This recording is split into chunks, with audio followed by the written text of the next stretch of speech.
you been looking for a podcast to help you transform your physical and mental? One that'll shoot you straight between the eyes with truth and no BS, helping you have the right mindset to accomplish things, the iron will and fortitude to follow through with what you say you're going to do. No excuses. Mark owns martial arts schools, and after 30 years, he has some real insight for real talk, real life, real conversations, motivational, fitness, self-defense, weight loss, live from the Great 1-8. This is Real Talk with Mark Cox.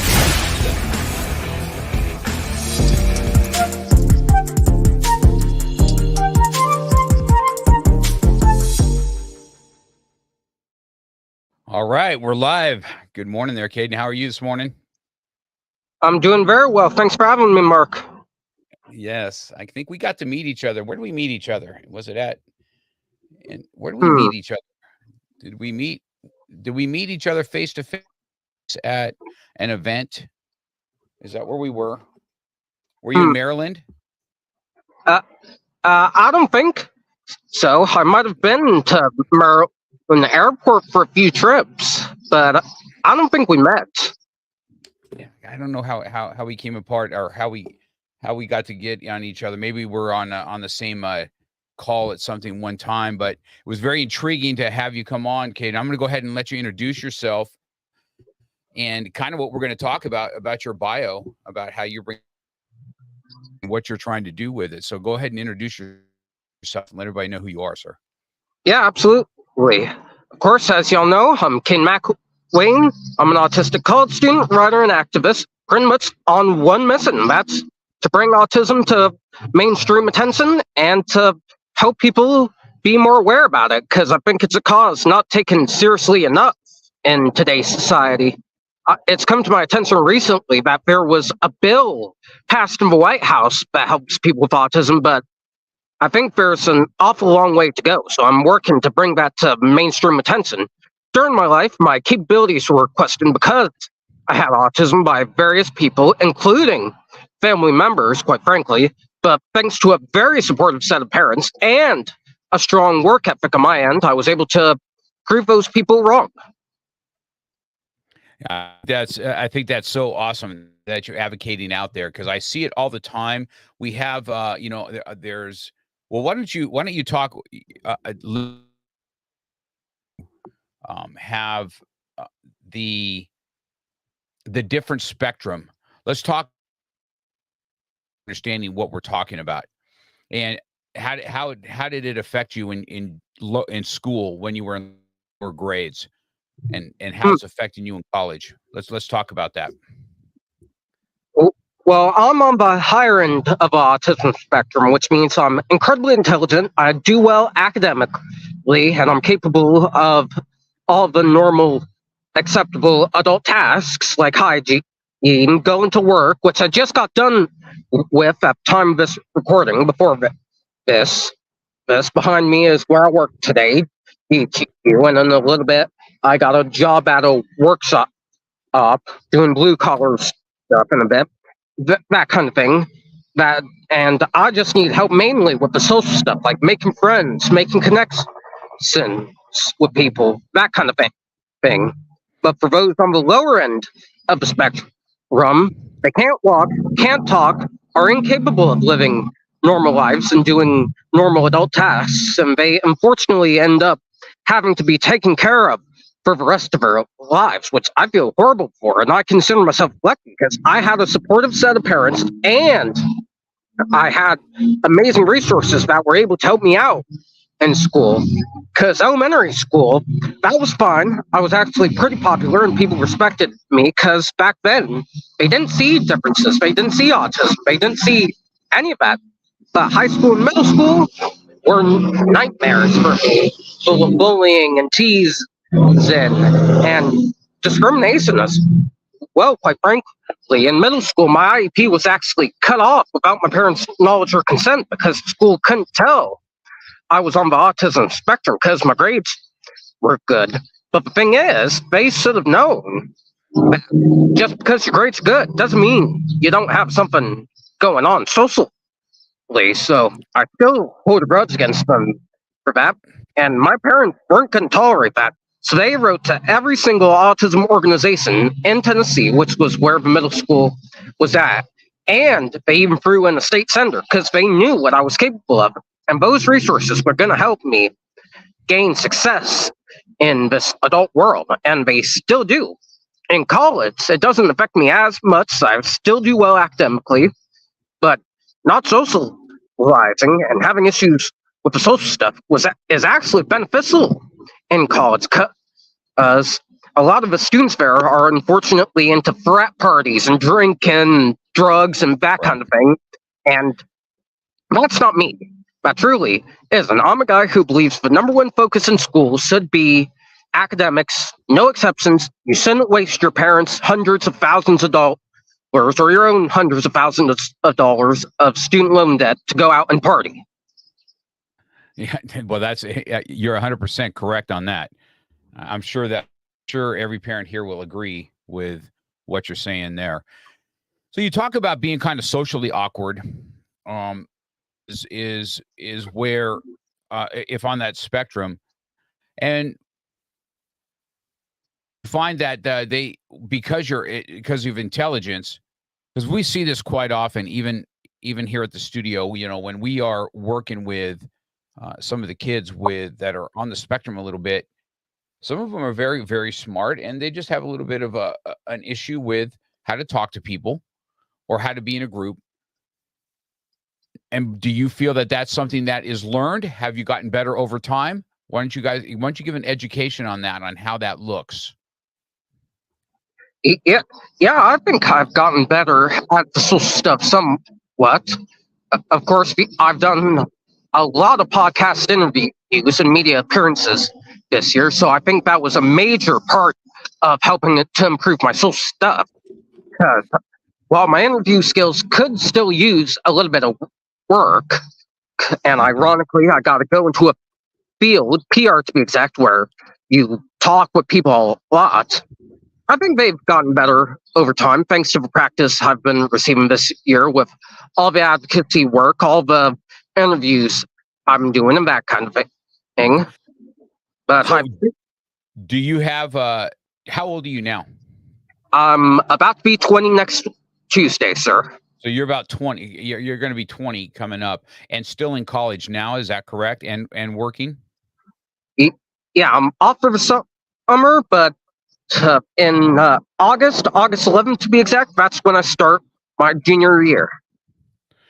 Yeah, so you're already a million miles ahead of half of them with working. You said you had 2 or 3 jobs and going to school, going to college, and advocating for those that have I don't even know. It's hard for me to say that autism is a disability because they're some of the most able people that I've ever met, especially intellectual wise. And just depending on, and I hear that, I hear what you said when they're like you have some that are non-communicative, which is that's a little bit, that's daunting because it's hard because there's such a spectrum. And because there's such a spectrum, do you feel that's why in school that, when there's resources, somebody like yourself can get cut off because, they deem you that you can be at a normal stage? Do you find that? Absolutely, I do. And it's outrageous. Yes. And I will say, the other day, I saw this documentary that really made me sick. It was from 2006. It was called Autism Every Day. And it focused mainly on the low functioning side of the autism spectrum and the parents who complain that their life is so hard and they can't do anything. They got drafted into having a child with autism. And when I was watching it, I thought, you do know there's high functioning ends of the spectrum, right? Don't you? You should have focused on that producer of that documentary. But to be fair, times were different in 2006. There was, hello, Carson, welcome to the stream. I love this app feature my StreamYard has. But anyway, to be fair, times were different in 2006, I believe. Back then, there was still a fear of autism and neurodiversity and that kind of thing because people weren't educated enough. I think research has gone super far since 2006. I just think there needs to be a little bit more work done. But absolutely, I think that thanks to influences like the Autism Everyday documentary and the stereotypes surrounding autism, it can be hard for those on the higher end of the spectrum to get the resources they need, not just in schools, but overall in life in general. For example, Medicaid and Social Security are ones I've been trying to get, but the problem is you have to have proof of diagnosis, and it's my opinion that once you're diagnosed, you shouldn't be questioned about that anymore. You really shouldn't. Well, I 100% agree with that. Once you're diagnosed, there's a diagnosis. I don't know. I don't know what they think. Do you grow out of it? Or I don't know what that looks like. If you have a diagnosis, then that's what it should be. And this Carson, who you're on, this is a good friend of mine. Just so you know, you'll enjoy this story. Carson he is the, I don't want to say he's an advocate for special needs all across the board, but he is definitely, when it comes to autism, who he works with the most on every spectrum. So he started what's called Special Kicks, and Special Kicks is martial arts for those with special needs, whether it's autistic, cerebral palsy, both, whatever it is, all spectrums of autism. So you have high functioning and you have Down syndrome, you have everything in, and he is the founder of Special Kicks. And so I told him, I said, I want you on this to listen to him today, because I have somebody with high functioning autism that is an advocate for those that don't have a voice. Because I believe, Kadin, you have a voice for both those that can function, and maybe even more social awkward, they don't have a voice. And it's hard when somebody that has high functioning autism is out there right in your face telling you exactly how it is, and that you have an advocate out there for them. Do you feel that's what is this a mission that you have for yourself? Very much so, not just for myself, but for all people with autism and differences that society has stereotyped. Because look at the state of the world right now. We're divided over differences because of our own ignorance and how we were raised. And my generation, the TikTok generation, isn't helping matters either. All they do mainly is whine. Kadin, come on down to Georgia and let's get to work. Well, Carson, I don't have a car, but DM me on Facebook at Kadin Ronald, and I can record some content for your organization if you're down. But I digress. I think my generation isn't making things better with the division. And they complain on social media, whine, moan, groan, think cancel culture is okay, and think causing a scene on public property and committing civil disobedience is okay. And I'm a guy who admires what they're doing, what they're trying to do. They're trying to make change in the world, and I respect that. I just think that there's a better way, like my approach. Doing fundraisers for your favorite autism organization or whatever organization you like. Doing voter registration events for this year's election. I just had one early last month. We got 5 new registered voters, something like that. Appearing on platforms like this to talk about your cause and advocate for it. And I absolutely agree that this isn't just my mission. This is a mission for all those with autism and special needs and differences. 100%. I 100% agree with that. I see them, Carson, myself, other schools that have special needs in their program because of the bullying, because of misdiagnosis, or their diagnosis and they get nothing, just like you say. It is, and they have a hard time getting through school. And if you're socially off a little bit, it's even more detrimental to those trying to, even to have activities like sports. The beauty of our martial arts is some of them need to be worked on individually, which is understandable. They just that focus has to be there. But we do try and get a lot of people into regular class so that being around those that are a little bit different than you is normal, not abnormal. You know what I mean? So that you can, excel in something that is your own. And I just don't see that. I don't see that in sports very often. But in martial arts, it's just a little bit different. Carson says, very important, lack of awareness, lack of support, lack of careers and career goals. We've got to do better. So he's an advocate, just like you are as far as that goes. You know what I mean? What about sports-wise? Did you do anything sport-wise? Well, I'm a sports journalist. I write for the Site Club of Sport column. I have been since I was 14 years old. Over 400 articles written for that site particularly. And I get to talk with a bunch of cool people. One of my latest interviews was with the first black female to join the U.S. bobsledding team, Krista Ford, who I was on a panel with.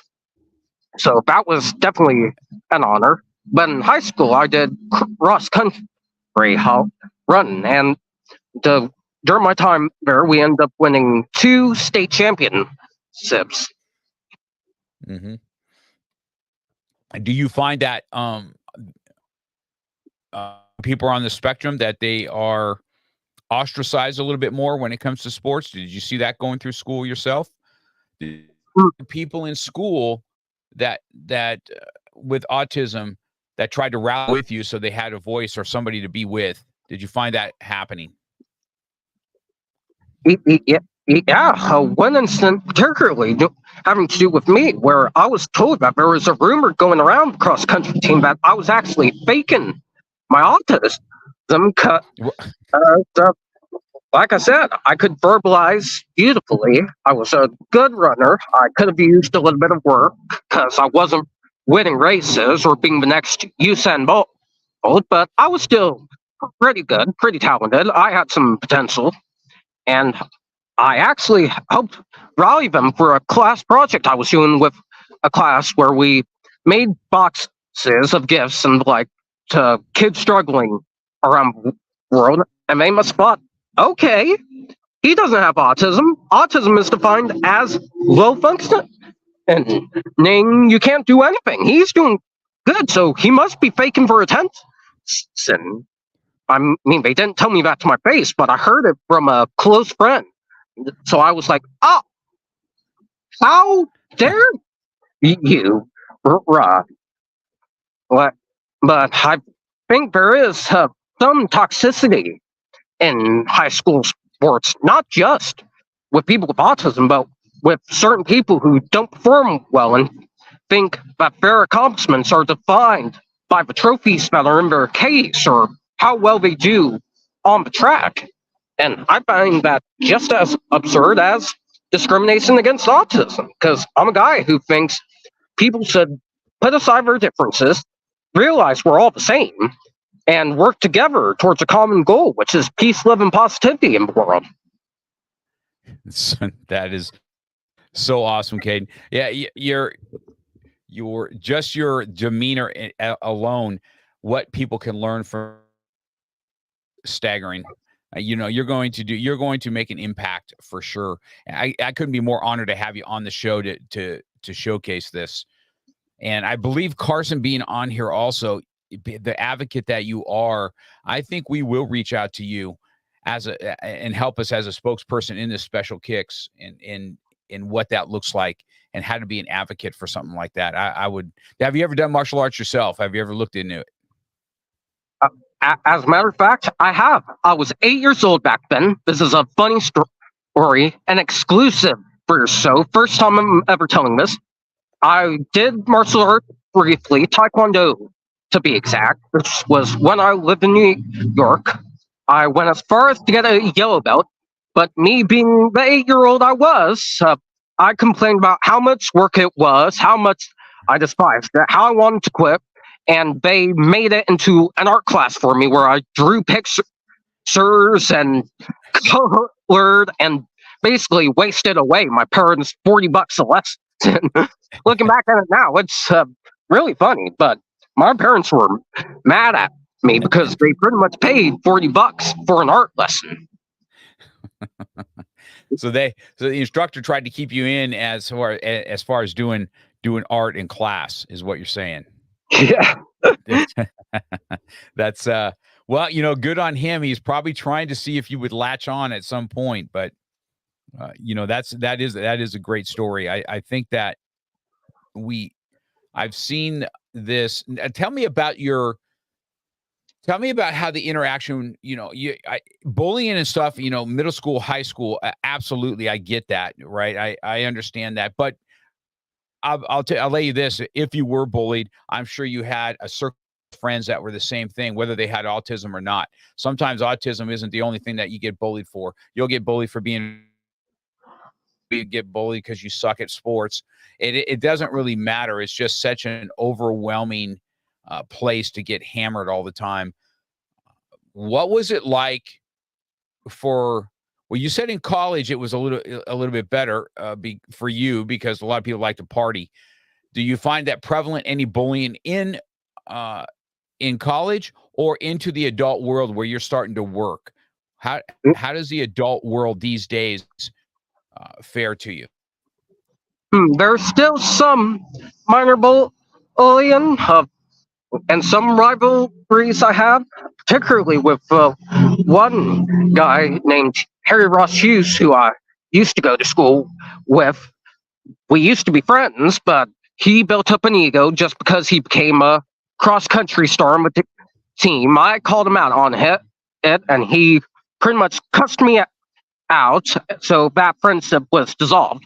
But overall, there's been no bullying at all because people matured and grew out of that as they went into the adult world.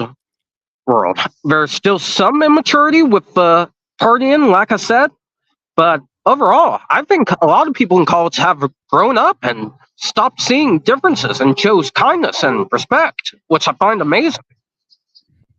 I think that's good to hear, because we're trying to see here, even as we advocate for special needs, is there a difference now? Is there more acceptance? Do you see it quite often? Like, I was at Disneyland.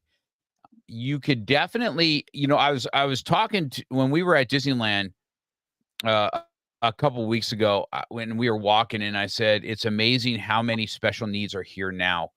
15, 20 years ago, you would see some in a wheelchair, maybe with cerebral palsy and stuff like that, but you could definitely see where special needs is so much more acceptable now out there. So my question, Kadin, was this: do you think is you've in this world, do you think autism is something that is it always been as prevalent, or as you've seen in the last 10, 15 years, is autism been going up? Is it a food thing? Do you think there's environmental stuff that has made autism on the spectrum, or do you think it's always been here? It's just now more prevalent. You see it more. What's your thought on that? I think it's always been around. Isaac Newton was on the autism spectrum. Einstein was on the autism spectrum. Da Vinci and Nietzsche, they were on the autism spectrum. So I think it's always been around. It's just more prevalent than ever because people are coming out as autistic and neurodivergent. And it's a beautiful thing, because in today's society, you don't have to be ashamed of who you are anymore. Right. Exactly. That's, we spoke about that. We just, when I was walking around, I said, I wonder if it is back, 15, 20 years ago, just having somebody on the spectrum and being out in public. It was so, the stares or whatever else would come about. If they just stayed indoors, you know what I mean? And now, as the society sees it more and more, that it can, be more accepted, I guess is the word I'm trying to look for. If that's the word I'm looking for, I'm not really sure, but We just, that was very, I remember that vividly a couple weeks ago on how much I've seen out there, all these young people that are definitely on the spectrum for sure. Some nonverbal, some in the wheelchair. I was talking about last week we had, somebody whose daughter is with cerebral palsy. And so I said, I would like to get her on. She has a hard time talking, but she can understand. And we were just talking about that disability where she's just as brilliant maybe as you are here, but can't communicate, right? And people are scared of the wheelchair or scared to talk to people. And I enjoy having the conversations with people. Now, autism is a little bit different. Some people have a lot of problems with a lot of noise, so they got to kind of put earphones on and stuff like that, which we understand. When you're out there and you're advocating for this, what is it that you ask people, or what's your advocacy? Hey, listen, we're just like everybody else. What is your message when you're out there talking to people? I would say the message is simply just accept people for who they are, spread kindness, and take people with disabilities and special needs and neurodivergency more seriously at the end of the day. Like I said, recently there was a bill passed in the White House to help those with autism, the Autism Cares Act to be exact, but there needs to be more like that. For example, in the sense of bullying, both with severe autism and special needs. But one bill idea I have is if you bully them even once, you get automatic expulsion, no second chances, no exception, because they don't know any better. But those with severe special needs, they don't understand some of the social aspects of school or whatever. Another idea I have is if you commit even one crime against someone with autism, severe autism that is, you get an automatic 25 to life sentence under a hate crime law because, like I said, they misunderstand certain social situations sometimes. And I've seen a lot of people with disabilities taken advantage of in society. And it's sad and pathetic to see how low some people can go these days.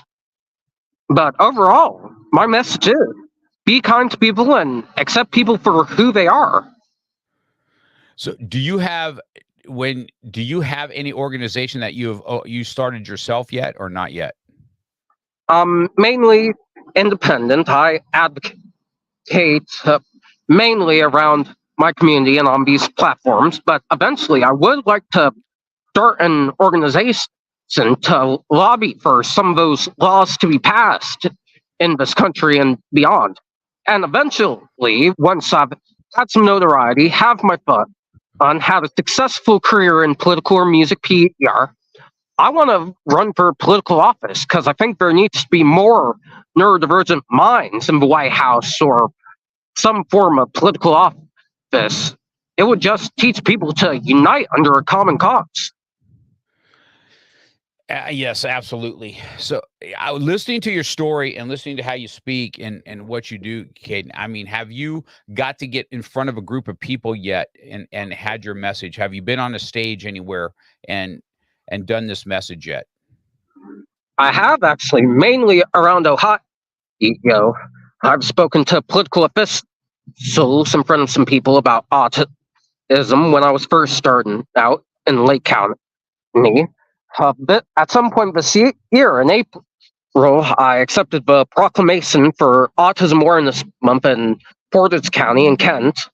First autistic person to ever receive that recognition in the county's history. Historically, they gave that proclamation to those who study autism. So this year was the first year they gave it to someone who was actually on the spectrum. So that was definitely a highlight. But eventually, I want to go out and do more larger audiences like TED Talks or presenting in front of a huge audience of 100,000 people. Yes, I think my opinion, listening to you here and what you can bring to the table, I see that happening. I see that you can raise a audience up, and they would there would be a very resounding applause for you listening to how you speak and what you are advocate for, because I can advocate for them, but as a quote, I guess, not autistic or able by whatever, and we're advocates for that.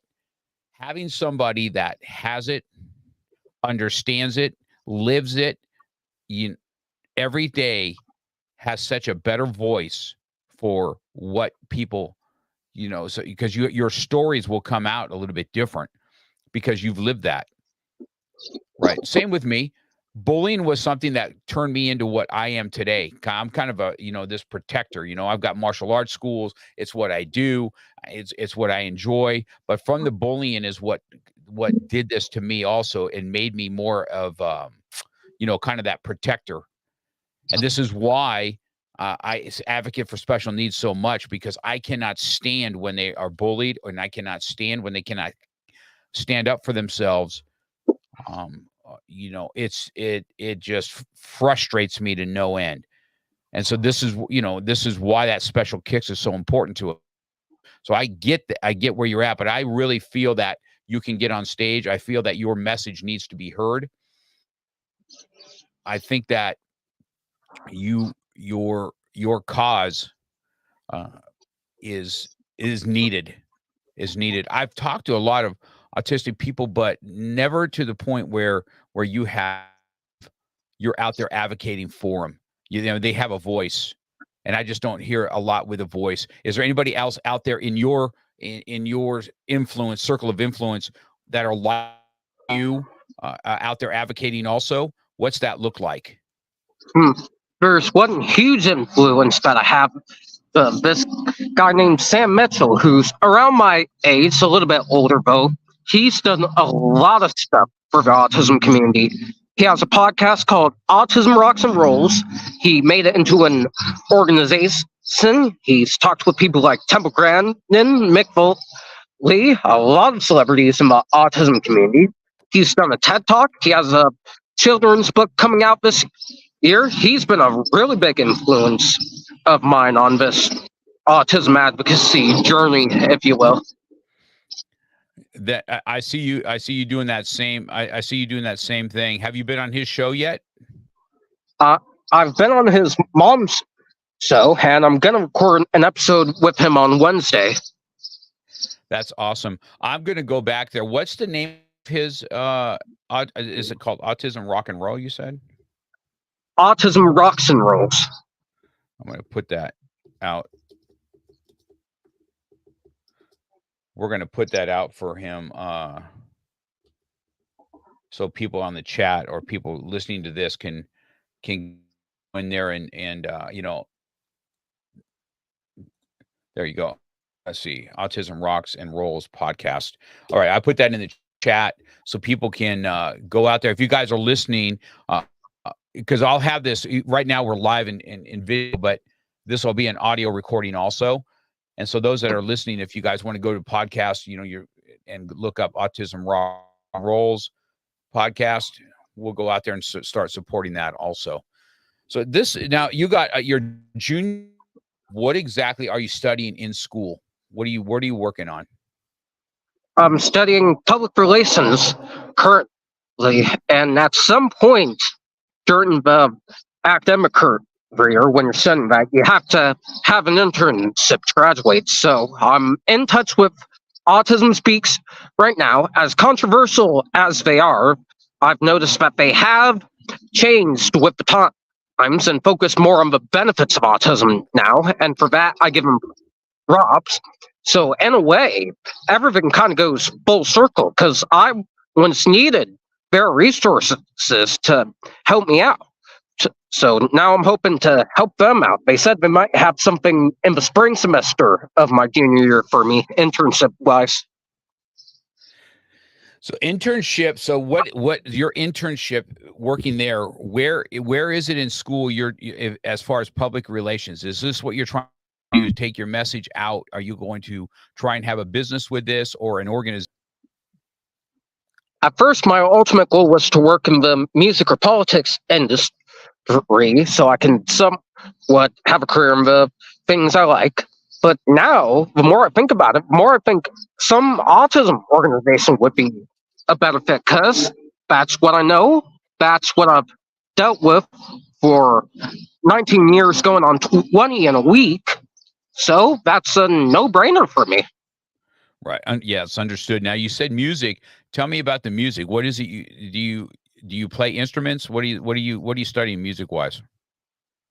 I play instruments and sing. I play guitar and drums and do vocals. I've had vocal lessons in my freshman year of college, but that's just something I mainly do as a hobby.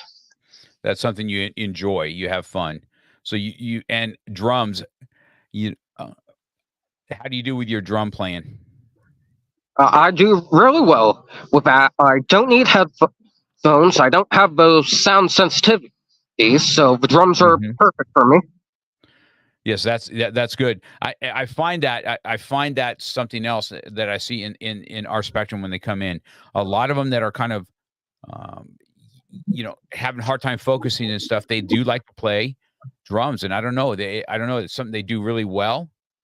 Music is always kind of a unifier anyway. Instruments or whatever, it's kind of a unifier. It kind of dials you in and makes you focused. I will tell you this: jujitsu is also jujitsu is a thinking man's game. You know what I mean? And so I always see that those are a little more analytical, do a lot better in jujitsu because it angles and different things. It's a thought process. It's just this brute strength where you're trying to punch people in the face and stuff. But I always see them do well in jiu-jitsu world. And so you have this advocacy for autism, but you have this music background that you love. That's a hobby for yourself. When you get from school, your junior year, are you doing a bachelor's degree to try and in public relations? Is that what this degree is working towards? Yes, sir. Yeah, I think that's so good. I think you're just an standing a spokesman for what you're doing and how you speak is going to be I'm telling you, I could feel it here in this interview. Looking forward to cutting this interview up a little bit and having some bits and pieces of what you spoke about. And I'll send those to you too in these 30-second clips that you can put out on your social media and stuff. Now, do you work social media? Do you have a page? Do you have a page that's just dedicated to autistic stuff? I have a Facebook where I repost events I'm doing and what have you. And since we got to wrap this up in a bit, so I can get to my next job for the day, which is at a workshop. You can find me on Facebook at Kadin Ronald, KADINRONALD. You can find reposts of shows I've done in the past, events I've done in the past, and potential projects for the future. And if y'all want to work with me on something like an autism awareness campaign or that kind of thing, you can DM me on there, or you can DM me on Instagram at 73 posts here, all one word. Okay, so I'll have that. Do me a favor to do, Kadin. Make sure that you send me that in an email, all your contact info. So when I put it out on my website, we have all that. We will be getting a hold of you ourselves for Special Kicks, Carson and I, and we're going to utilize what you bring to the table. We're going to use you as an advocate, even for our Special Kicks, if you're up to doing that for us. We'll DM and we'll talk about that. Does that sound something that you'd be interested in? Absolutely, sir. Okay, it'd be good. We're looking forward to it. You're out there. You're going one job. Just so you know, kid comes on today, gets on my show. He's in the background of a job he just done. Now you're off to your second job in the summer. What is it you're doing today? What's the rest of the day look like? What's your next job? Well, the rest of the day looks like a lot of landscaping work and possibly making some more car adapters. Yeah, this is what I'm talking about. This is a young man. I want you guys to listen to what he's doing here. Working one job, in between his job, behind him right there, he gets on, advocates for his cause, and now he's off to doing more physical work. Kadin, awesome, man. Had an absolute pleasure having you on my show. You know, it's been really eye opening for me, and I appreciate you. You have an awesome day. Okay, man. Thanks, you as well. All right. We'll see you soon. Yeah. You've been listening to Beyond the Mat. Our passion is martial arts, and that branches off to coaching, business, and health. So we think it's important to sit down with professionals, coaches, authors, entrepreneurs, anyone who's making waves beyond the confines of the dojo. Thanks for coming over. We'll be back soon. But in the meantime, hit the website at markcox.com and hit us up on Facebook, Instagram, and YouTube at Beyond the Mat Podcast. Find the show on Spotify and Apple. Beyond the Mat. Till next time, keep it real.